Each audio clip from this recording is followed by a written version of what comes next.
Hai, halo Bola Hypers. Selamat datang di channel Bola Hype yang akan menyajikan informasi teraktual dari dunia sepak bola untuk kamu semua. So, ayo subscribe dan nyalakan tombol loncengnya biar kamu tidak ketinggalan update terbaru dari kita. Selamat menyaksikan. Banyak hal yang bisa kita sebutkan jika membahas faktor keberhasilan PSM menjadi juara Beri Liga 1 2022-2023 dengan sangat superior. Pertama, kita pasti akan menyoroti sosok sang pelatih. Ya, memang benar bahwa Bernardo Tavares, pelatih asal Portugal ini, menjadi sosok sentral dan faktor kunci dari kegemilangan PSM musim ini. Tangan dingin Tavares mampu memadukan potensi pemainnya. Pemain asing, lokal, bahkan yang baru promosi ke tim utama dari akademi pun, mampu bekerja dengan baik dalam satu tim. Selain itu, untuk teknis di dalam lapangan, kita juga pasti akan menyoroti Wiljan Pluim sebagai aktor utama. Bagaimana tidak? Pemain ini merupakan pemain asing dengan skill di atas rata-rata, dan sudah bermain selama 7 tahun di PSM.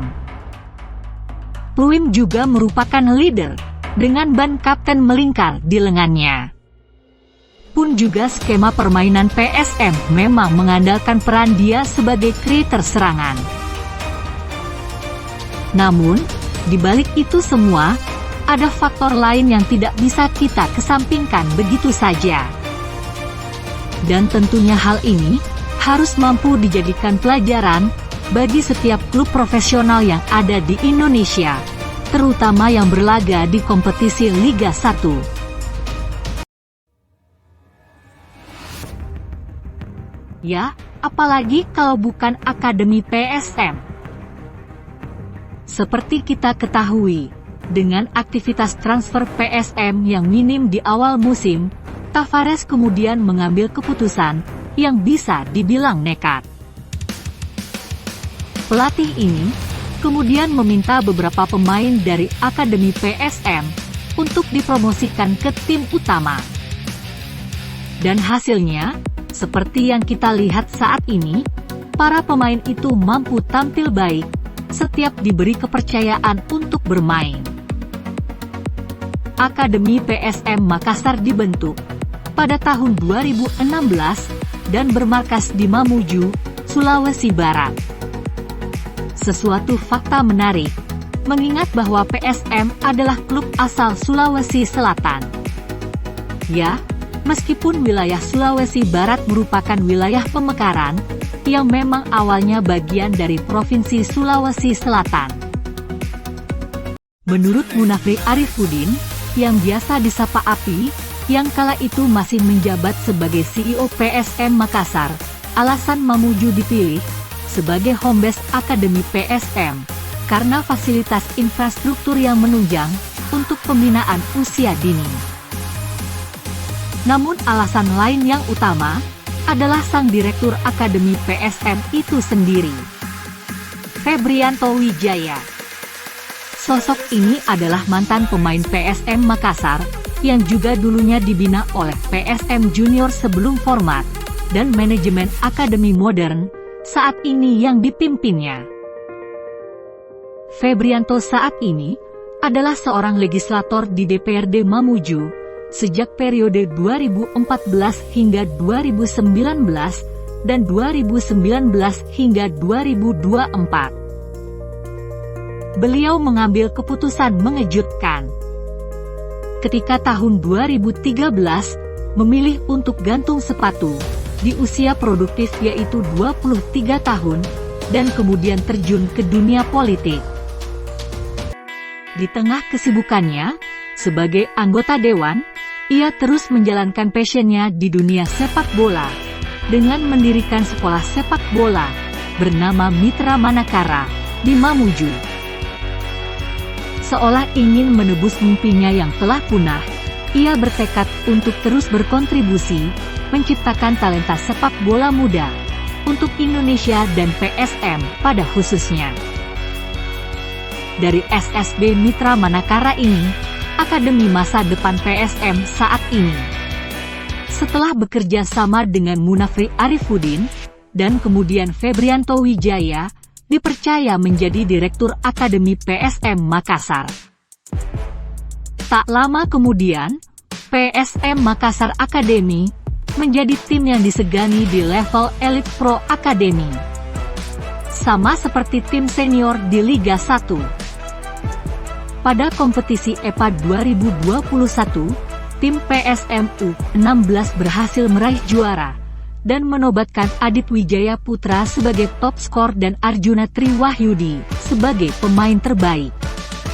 Bahkan di level U18, meski bukan juara, Ricky Pratama memuncaki skor dengan 27 gol, bahkan ada nama Rafli Asrul di tempat ketiga dengan 14 gol, dan Zaki Asraf 11 gol di tempat kelima. Tak hanya di kompetisi, pemain Akademi PSM juga langganan, mendapat panggilan tim nasional kelompok umur, dan juga mengikuti program Garuda Select. Yang patut diapresiasi dan dijadikan pelajaran oleh banyak klub di Indonesia adalah bagaimana profesionalisme pengelolaan Akademi PSM. Meskipun saat ini SSB Mitra Manakara adalah partner utama Akademi PSM, namun mereka bukan supplier pemain yang utama dan memonopoli rekrutmen pemain. Sudah rahasia umum bahwa di kompetisi Elite Pro Academy masih ada saja klub yang menggunakan full dari satu SSB. Dalam bahasa sederhananya, SSB hanya diganti baju klub. Akademi PSM tetap melakukan seleksi rutin yang terbuka di penjuru Pulau Sulawesi. Pesertanya bisa dari SSB atau bahkan yang tidak berlatih di SSB. Asalkan lolos seleksi, maka sang pemain bisa ikut dalam Akademi PSM. Ricky Pratama dari Sidoarjo dan Victor Dethan dari Kupang adalah contoh bagaimana Akademi PSM berburu bakat sampai ke luar Sulawesi. Selama menjalani program di Akademi pun, pemain tidak dipungut biaya.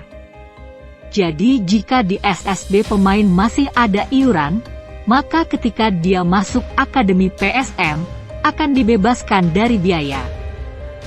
Hal positif lain dari Akademi PSM adalah penggunaan data statistik pemain.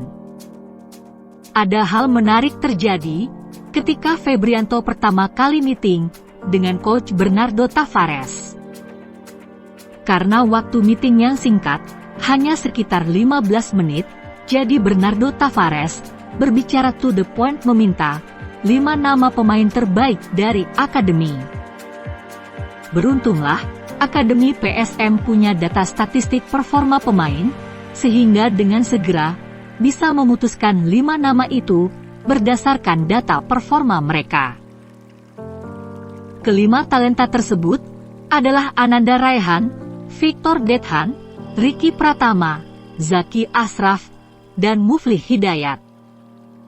5 nama ini menyusul beberapa nama lain yang sudah ada di sisa skuad PSM untuk musim sebelumnya seperti Edgar Amping, Renaldi, Rafli Asrul, dan lain-lain. Pada dasarnya, PSM Makassar memang selalu konsisten untuk melakukan promosi pemain akademi ke skuad senior setiap musimnya. Bahkan, PSM Makassar adalah klub yang sejak dulu selalu menghasilkan pemain lokal berkualitas. Sebut saja Hamka Hamzah, Syamsul Hairudin, Zulkifli Syukur, M. Rahmat, Rashid Bakri, hingga yang terkini seperti Arfan, Asnawi, Rizky Eka, dan lain-lain.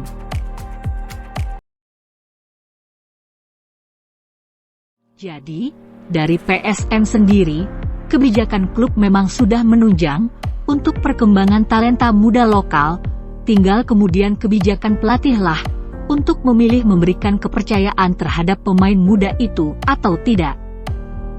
Dan inilah yang membuat Tavares istimewa, karena kebijakannya memberikan jam bermain kepada pemain muda, justru menjadi sebuah kekuatan, dan nilai lebih pada tim yang dipimpinnya saat ini.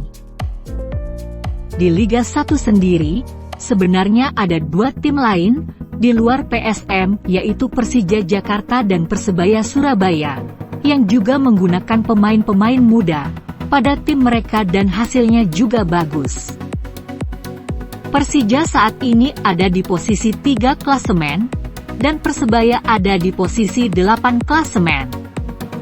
Maka dari itu, tidak berlebihan jika langkah 3 klub ini layak ditiru oleh klub-klub lain di Liga 1. Demi regenerasi dan masa depan sepak bola Indonesia yang lebih baik ke depannya. Harapannya ke depan, agar klub-klub di Indonesia serius untuk membangun proyek sepak bola jangka panjang dengan target terukur.